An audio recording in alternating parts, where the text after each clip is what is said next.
Good good morning बेटा। आज हम आप लोगों का बहुत इम्पॉर्टेंट टॉपिक कंपनी लॉ का स्टार्ट कर रहे हैं।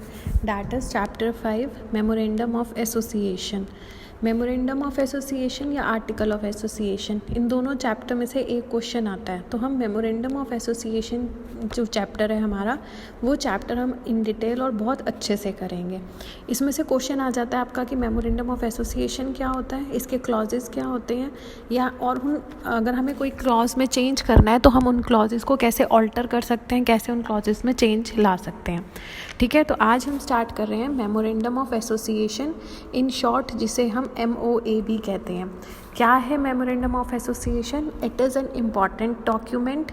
It is also called as charter, that is a notice. It is a document which defines that what are the rights of the company and objectives of a company. It is a kind of boundary wall within which the activities of company are done.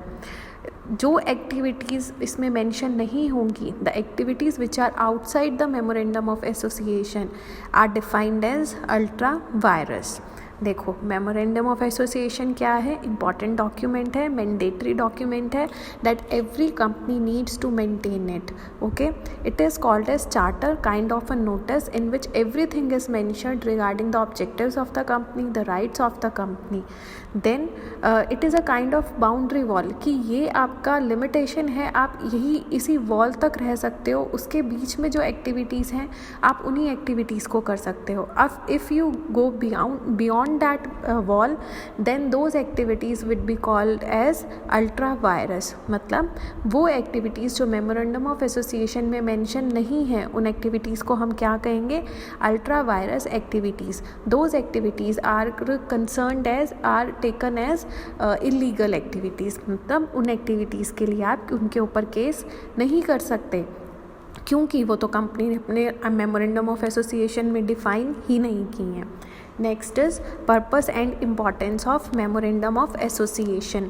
Means कि हमें memorandum of association क्यों चाहिए होता है, first is it is a fundamental document. Fundamental is basic document that is required by every organization, every company.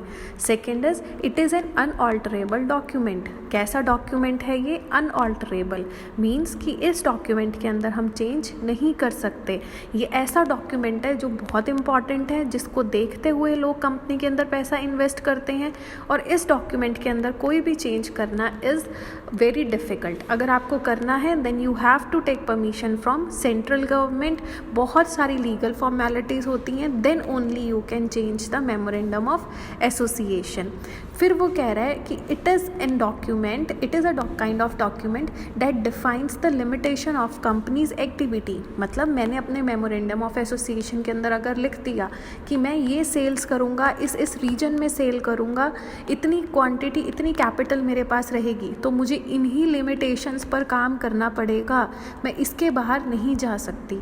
तो memorandum of association के अंदर हमारी लिमिट्स पता होती हैं कि एक कंपनी क्या काम कर सकती है, क्या काम नहीं कर सकती. फिर वो कह रहा है कि इसके अंदर डिफरेंट क्लॉजेज होते हैं. Clauses is kind of sections, जिसके अंदर बताया जाता है, इंपॉर्टेंट इन्फॉर्मेशन दी जाती है किसके बारे में? About the company. क्लियर है बेटा? देखो, आज हमने किया है मेमोरेंडम ऑफ एसोसिएशन का मतलब क्या होता है इसका कि ये एक बहुत इंपॉर्टेंट डॉक्यूमेंट है जिसे हम चेंज नहीं कर सकते, जिसके अंदर कंपनी के राइट्स और ऑब्जेक्टिव्स डिफाइन होते हैं. ये एक तरीके की बाउंड्री वॉल होती है. जो भी चीज़ें आप इससे बाहर करोगे वो चीज़ें क्या कहलाएंगी? Ultra vires. क्या इम्पॉर्टेंस है इसकी? कि एक फंडामेंटल इम्पॉर्टेंट डॉक्यूमेंट है जो चेंज नहीं हो सकता, कंपनी की लिमिटेशंस है, और ये काइंड ऑफ बेस है जिसके बेसिस पर कंपनी और आउटसाइडर्स का रिलेशनशिप बनाया जाता है. इसके अंदर डिफरेंट क्लॉजेज होते हैं जिसके अंदर सारी इन्फॉर्मेशन होती है अबाउट द कंपनी. क्लियर? फिर है इसके अंदर legal requirements of memorandum of association या लीगल रिक्वायरमेंट्स ऑफ MOA. क्या होना चाहिए? MOA कैसा होना चाहिए? It should be in printed form. Clear? कि ये एक प्रिंटेड फॉर्म में होना चाहिए, and it should be divided into paragraphs. आप इसमें जो भी लिखेंगे बातें वो कैसे लिखेंगे? In paragraph form. फिर मेमोरेंडम ऑफ एसोसिएशन का कब मायने होते हैं लीगली, कब ये मायने रखता है हमारे लिए, जब ये एटलीस्ट 2 विटनेस की प्रेजेंस में इसमें साइन होते हैं बोर्ड ऑफ डायरेक्टर्स के, साइंड बाय ईच सब्सक्राइबर्स। जो कंपनी के शेयर्स को मैक्सिमम पार्ट को सब्सक्राइब करेगा, जो इसका बोर्ड ऑफ डायरेक्टर बनेगा, जो इसका सिग्नेटरी बनेगा, वो क्या करेगा, इसको साइन करेगा। क्लियर। फिर इसके अंदर इम्पॉर्टेंट टॉपिक आता है आपका क्लॉजेज ऑफ MOA। अभी मैं आपको इसके अंदर क्लॉजेज को छोटे छोटे पॉइंट्स में बता रही हूँ। इसका डिटेल प्रेजेंटेशन आप में से कोई मुझे देगा, वो मुझे व्हाट्सएप करेगा कि कौन इसके ऊपर प्रेजेंटेशन देना चाहता है only on clauses of memorandum of association. देखिए क्लॉजेस क्या हैं। First is name clause. Name clauses, इसके अंदर हम कंपनी की क्या इन्फॉर्मेशन देते हैं, नाम से ही समझ आ रहा है आपको किस चीज़ की इन्फॉर्मेशन होती है इसके अंदर। Yes, about the name of the company. नई कंपनी का नेम कैसा होना चाहिए, क्लियर, सबको समझ आना चाहिए, दूसरी कंपनी से सेम नहीं होना चाहिए, ऐसा कोई एग्जिस्टिंग नेम नहीं होना चाहिए। जो भी आप नेम यूज़ कर रहे हो वो एलियन, जो हमारे अनदर एनिमी कंट्री है उससे सिमिलर, उसके बेसिस पर नहीं होना चाहिए। किसी किंगडम, किसी भी नेशनल सिंबल से रिलेटेड, हमारा नेशनल लीडर से रिलेटेड नेम नहीं होना चाहिए। क्लियर। फिर इसके अंदर वो कह रहा है सिचुएशन क्लॉज। नेम क्लॉज के अंदर और भी चीज़ें आएंगी कि आपके नेम के पीछे लिमिटेड लिखा होना चाहिए, पब्लिक लिमिटेड है, प्राइवेट लिमिटेड है, लिमिटेड बाय गारंटी है, जैसा भी है वो उसके नेम के पीछे लिखना होना चाहिए। ठीक है। फिर इसके अंदर है सिचुएशन क्लॉज। सिचुएशन क्लॉज को हम रजिस्टर्ड क्लॉज भी कहते हैं। अब इसके अंदर क्या होता है, सिचुएशन, देखो नाम से समझो, सिचुएशन मीन्स कि हमारी कंपनी कहाँ पर सिचुएटेड है। क्लियर। इसके अंदर उसके बारे में इंफॉर्मेशन होगी कि हमारी कंपनी कहाँ पे सिचुएटेड है, रजिस्टर्ड ऑफिस कहाँ होगा हमारी कंपनी का, वो सारी इन्फॉर्मेशन हम इसके अंदर देते हैं। हमारी कंपनी कौन से स्टेट में है, रीजन में है, वो सब इन्फॉर्मेशन हमें इसके अंदर देनी है with full address of the company, email ID of the company, fax number, phone number, सारी चीज़ें हमें रजिस्ट्रार को देनी होती हैं। Next is object clause. Object क्या होता है, ऑब्जेक्टिव है ना, objective of the company.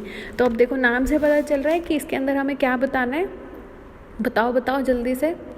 Yes, इसमें हमें बताना है कंपनी का ऑब्जेक्टिव क्या है, किस लिए मैंने कंपनी बनाई है, हमारा ऑब्जेक्टिव कैसा होना चाहिए, लीगल होना चाहिए, इलीगल होना चाहिए, बताओ मुझे। यस, कंपनी का ऑब्जेक्टिव हमारा ऑलवेज लीगल होना चाहिए, हमारे नेशन के हित में होना चाहिए, किसी इलीगल डिफेंस इन एक्टिविटीज़ में हमें नहीं जाना चाहिए। जो भी हमारे काम हो वो ऐसा होना चाहिए जिससे कि जो हमारी सोसाइटी है वो अपग्रेड करे। Next is liability clause. Liability बात हम तब से कर रहे हैं जब से हमने कंपनी लॉ पढ़ना स्टार्ट किया है। लायबिलिटी कैसी होनी चाहिए ये डिफ़ाइन करोगे कि कंपनी लिमिटेड लायबिलिटी है या अनलिमिटेड लायबिलिटी है, ये सब चीज़ें मेमोरेंडम ऑफ एसोसिएशन में लिखी होनी चाहिए। कैपिटल क्लॉज, मिनिमम कैपिटल कितना होना चाहिए, कैपिटल आप कहाँ से मंगवाओगे, इक्विटी से या प्रेफरेंस से या लोन से लोगे या कैसे लोगे, वो सारी बातें किस में होनी चाहिए, कैपिटल क्लॉज में।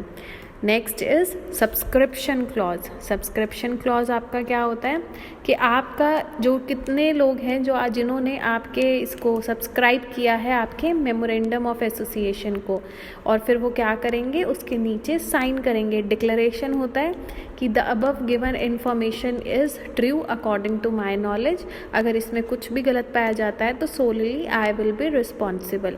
तो उस डिक्लेरेशन पे सब्सक्रिप्शन क्लॉज में आपके साइन होते हैं, आप एसोसिएट हो जाते हैं उस मेमोरेंडम ऑफ एसोसिएशन से। क्लियर।